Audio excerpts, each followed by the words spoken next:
What's up, guys? Welcome back to Typo's Garage. I think I'm finally gonna have some time to make some videos. I took a little bit of a break, and I think that's healthy as a YouTube video creator. You need a little break sometimes. So what I'm gonna do is something I needed to do for a long time, and that is rewire this bad boy, the scooter. It is so rigged together that I don't even know if it's safe. It doesn't charge the battery, so I'm constantly charging the battery. And yeah, I want it to be able to power the stereo I put in it and the headlights, and not have to charge the battery every time I ride it. So the solution will be to just use an entire new wiring loom, and I ordered that from Amazon, so that just came in. So let's get wiring. So before we get started here, if you haven't already subscribed, go ahead and subscribe down here in the bottom right corner so you don't miss any more content. I'm gonna be working on the scooter a little bit. I bounce around from different toys. I got those too also, if you haven't watched any of those videos.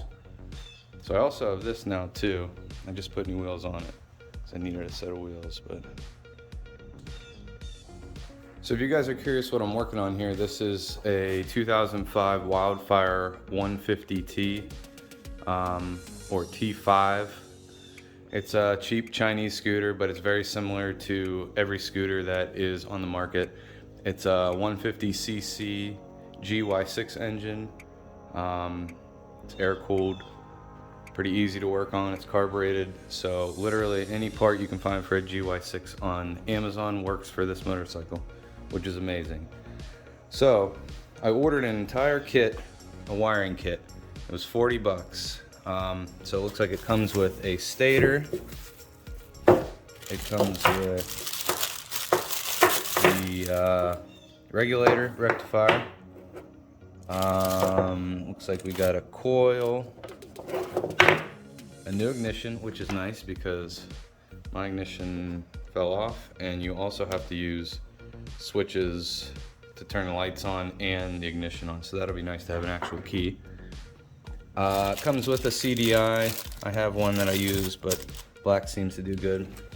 Comes with a solenoid. Then the entire wiring kit, which is all done up pretty nice. It's got connectors and fuses.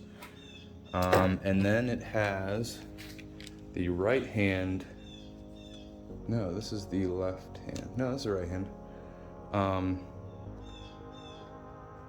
Okay, that's weird. So the start. All right. What the heck?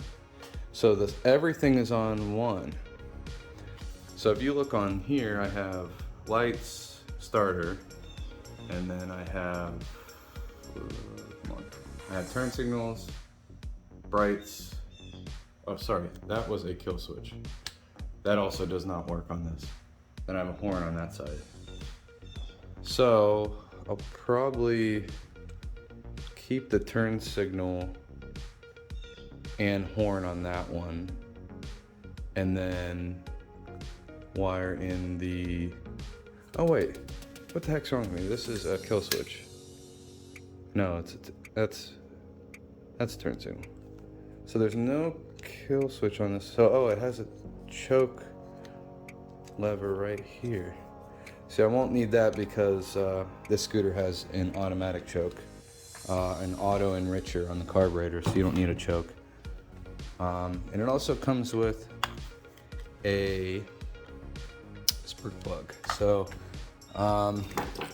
this video is going to be me taking all the plastics off and getting it all ready and looking, maybe checking out and identifying where everything's gonna go and what I need.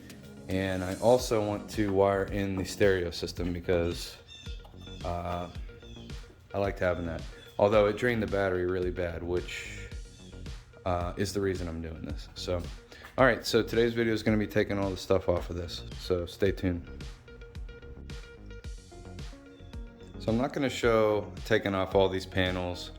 They're pretty straightforward, but just to show you I have deck screws holding mirrors on, this ridiculous light since I didn't have a light. I have zip ties, you gotta have zip ties. Stuff is glued, zip ties. So what I'm gonna do is I'm just gonna take all that off and I'm just gonna focus on the wiring. So I'm not gonna film taking all the plastics off. All right guys, so here's where we're at. I got all the plastics off, all the floor panels, everything. So I'm really starting to see how much of a mess this is. So it looks like they ran power cables somewhere in here all the way up to the front to the ignition. They have stuff spliced in for the regulator, rectifier. This could be a big reason why it's not charging. They have wires spliced in here. Ignition is loose. Yeah. Unplugged wires here that might have been rerouted. I don't know. This is gonna be it's gonna be a little crazy. Here's the power cables that are all connected. Another unplugged wire here. Unplugged connector down here. Yeah, so I was looking at this wiring loom and sorry, it's July 3rd actually. And I don't have any instructions. I realized that. I don't know why I thought this was gonna be a plug and play. So I'm gonna do what I can to get everything figured out here. I'll probably start here because this is the easiest to tell. I don't know if you guys can see this. They have straight up connectors up to the gauges, and then there's also the connectors up to the handlebars. So I'll be able to piece that together most likely by connecting to a battery and figuring that stuff out. So I think that's where I'm going to start, and we'll see where we get. But yeah, I don't know how much more I'll do in this video. This is going to be a pretty lengthy process, but if you guys are ever curious what the inside of a scooter looked like, it's a complete mess of wires. At least this one is. So I think I'm going to end the video there, and I'll move on to part 2 after this. Hopefully have some of this figured out and give you a progress update. All right, thanks guys.